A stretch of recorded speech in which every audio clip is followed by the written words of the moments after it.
Kasi maubos talagang oras ng sala sa aeroplano. So, paano gagawin mo? Siyempre, magwudo muna. Hindi pwedeng hindi ka magwudo. Okay, punta ka sa CR. Kapag nakapaghugas ka ng paa, punasan mo na lang yung paa mo, ay yung sapatos mo. Then, magsasala sa aeroplano. Sabi nila, bakit magsasala sa aeroplano nakatayo? Kung magsasala siya ng obligado sa aeroplano na nakaupo, tanggap ang sala, hindi. Hindi. Kasi hindi bawal tumayo sa aeroplano. Hindi bawal tumayo. Kasi pag tumayo ka dyan, nagsasala ka sa aeroplano na nakatayo, walang magbabawal sa'yo. Kaya, bakit ka upo? Kapag nagsala ka na nakaupo sa aeroplano, Allahu Akbar, hindi tanggap ang sala mo, maliban na lang kung ang sala mo ay sunnah.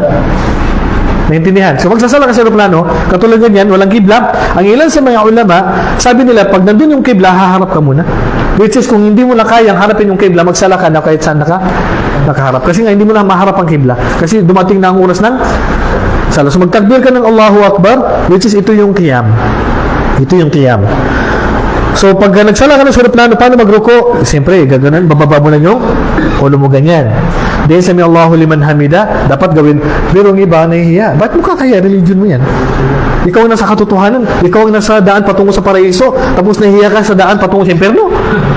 Ba't mo kinakahiya yun? Pag magsujud, upo, ganyan, sujud, din baba ang ulo, Allahu Akbar, din Allahu Akbar, din Allahu Akbar, din tatayo. Okay? Pag tayo mo ganyan, spirit, tataas mo yung kamay mo.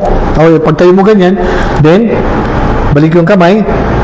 Pag magruko, babaang, ganyan ang sala sa aeroplano. Pag duho, 2 raka'a lang.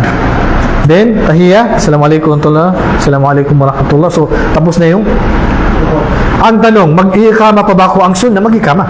Bago mag-start ng sala, mag-ikama ka dun sa aeroplano. Kahit ikaw lang, huwag mo na sobrang lakas. Allahu Akbar, Allahu Akbar. Magtataka yung oy, may magsusuicide. Siyempre, alam mo naman ng mga non-Muslim.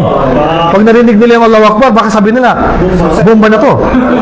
Tapos magsasala pa yata, parang ready to suicide na to. So, konti lang ba, Allahu Akbar, Allahu Akbar. Yun ang sunnah na mag-ikama ka muna pag tayo mga lalaki. Naintindihan? Then after mo magsalam, then isunod mo ang asar. Ang tawag doon ay jam'u takdim. Jam'u takdim. Duhur, isinunod mo agad ang asar, jam'u takdim. Kasi maaga mong pinagsama ang duhur at asar.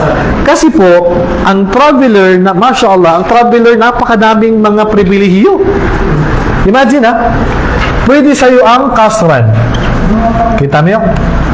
Kasran, lahat ng 4, pwede na lang 2. Pangalawa,